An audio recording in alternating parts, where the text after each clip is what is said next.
बिस्मिल्लाहिर्रहमानिर्रहीम, अस्सलामु अलैकुम, अल्लाहुम्मा सल्लि अला व अला आले मोहम्मद। उम्मीद करता हूँ आप सबका पहला रोज़ा बेहतरीन जा रहा होगा, यकीनन और गया है। और आज हम जानते हैं कि गुज़िश्ता रात जब पहला इजलास हुआ वफाकी काबीना का, उसके बाद वज़ीर आज़म शहबाज शरीफ ने कौम के सामने आए और उन्होंने प्रेस कॉन्फ्रेंस की, खिताब किया, बताया क्या क्या चीज़ें डिस्कस हुई हैं। लेकिन एक चीज़ वाज़ेह है, जो स्टांस मियाँ शहबाज शरीफ वज़ीर आज़म पाकिस्तान का था वो था डू और डाई, नाउ और नेवर, परफॉर्म और पेरिश। यानी अभी नहीं तो कभी नहीं, अब हमने काम नहीं किया तो फिर कुछ नहीं बचेगा। वाज़े कर दिया था वज़ीर आज़म पाकिस्तान मियाँ शहबाज शरीफ ने कि अब अगर हुकूमत परफॉर्म नहीं कर सकी तो indirectly read between the lines उन्होंने ये कह दिया कि हुकूमत अगर परफॉर्म नहीं कर सकी तो पाकिस्तान की बका के लिए बड़े खतरात हो जाएंगे।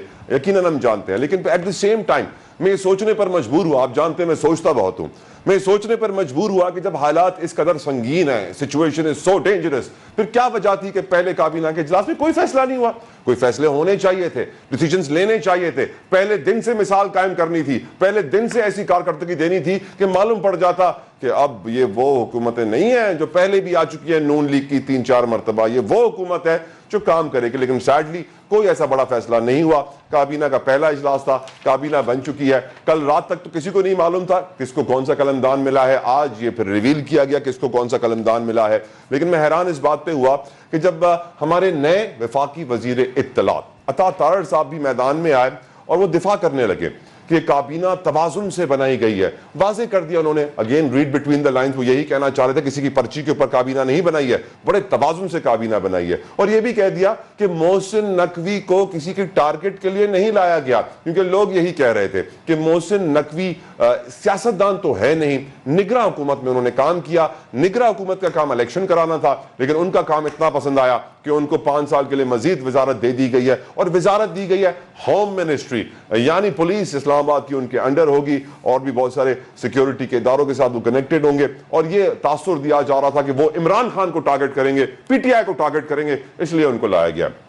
अता तारड़ ने ये क्लैरिफिकेशन दे दी है नए वफाकी वजीर इत्तलात ने कि वो किसी को टारगेट नहीं करेंगे। ये भी क्लैरिफिकेशन दी हमारे नए वफाकी वजीर इत्तलात अता तारड़ ने कि मोहसिन नकवी इस्टेब्लिशमेंट के आदमी नहीं है। मोहसिन नकवी के ऊपर एक और बहुत बड़ा दाग ये भी है कि वो अवाम की नुमाइंदे नहीं है, वो सियासतदान नहीं है, वो इस्टेब्लिशमेंट की तरफ से उम्मीदवार बने थे चीफ मिनिस्टर के, as caretaker chief minister. और अब भी कहा जा रहा है कि उनके लिए एक पर्ची आई थी जिसकी वजह से उन्हें वफाकी वजीर दाखिला बनाया गया है। लेकिन और भी बहुत सारे वजीर बने, जैसे हम जानते हैं इसहाक डार साहब के लिए भी अता तारड़ साहब ने कह दिया है कि इसहाक डार साहब चाहते थी हुकूमत कि इसहाक डार साहब अच्छी कारकर्दगी दिखाएं, तो वो वजारत खजाना से ज्यादा अच्छी कारकर्दगी वजारत खर्जा में दिखाएंगे।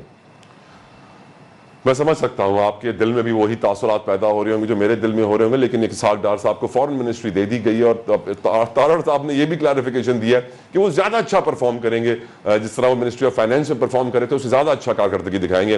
तो मिनिस्ट्री ऑफ फाइनेंस में तो उनकी 16 माह में जो हमने कारकर्दगी पीटीएम हुकूमत ने देखी थी वो हमारे सामने है। मुल्क दिवालिया होते होते बचा, महंगाई, बेरोजगारी, डॉलर 300, बिजली, गैस, पानी, पेट्रोल, कोई ऐसी चीज नहीं थी जो अवाम की दस्तरस में रही हो। सारी चीजें पागल हो चुकी थी, महंगाई, एलसीआं बंद हो गई थी, डॉलर 300 क्रॉस कर गया था।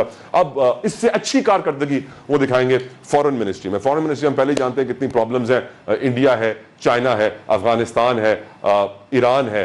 अब यकीनन हमें अपने पड़ोसियों के साथ भी ताल्लुकात बेहतर करने हैं। और फिर डिक्टेशन जो दिया जाता है सुपर पावर्स के जरिए, हमें बहुत दफ़ा हमारे यहाँ प्रोग्राम में कहते गए हैं कि हम 1947 में बरतानिया की गुलामी से निकल गए थे, अब अमेरिका की गुलामी में है। अमेरिका में नया सदर आने वाला है नवंबर में, और नए सदर से पीटीआई के लोगों ने और बहुत सारे तज्जियाकारों ने उम्मीदें लगा ली हैं कि वो डोनाल्ड ट्रंप आएंगे और वो इमरान खान को रिलीफ देंगे। खैर, coming back to the cabinet, हम एक्सपेक्ट कर रहे थे एमक्यूएम को हमेशा की तरह साइड लाइन्स वाली मिनिस्ट्रियां दी जाएंगी, तो खालिद मकबूल सिद्दीकी को साइंस एंड टेक्नोलॉजी दे दी गई है, हमेशा की तरह सबसे अनइम्पॉर्टेंट इंडस्ट्री, क्योंकि साइंस और टेक्नोलॉजी से पाकिस्तान का तो कोई ताल्लुक नहीं है, हम टेक्नोलॉजी इस्तेमाल नहीं करते हैं। इसीलिए जब पहली रमजान को ज़कात काटनी होती है तो सारे बैंक्स बंद हो जाते हैं। कंप्यूटर ने थोड़ी ना काटनी है, हर इंसान ने खुद काटनी है, इसलिए सारे बैंक्स बंद हो जाते हैं, क्योंकि हम टेक्नोलॉजी से बहुत दूर हैं, इसीलिए सारे बैंक्स बंद हो जाते हैं। वरना टेक्नोलॉजी के इस्तेमाल से 1 सेकंड में एक बटन के क्लिक के ऊपर ज़कात काटी जा सकती है। लेकिन हम लोग साइंस एंड टेक्नोलॉजी बहुत दूर हैं, इसीलिए एमक्यूएम के खालिद मकबूल सिद्दीकी साहब को साइंस एंड टेक्नोलॉजी दे दी गई। साथ साथ एजुकेशन भी उनको दी गई है, क्योंकि एजुकेशन का बजट हमारे यहाँ बहुत कम होता है और काम कुछ खास होता नहीं है। यकीनन काबीना बन चुकी है,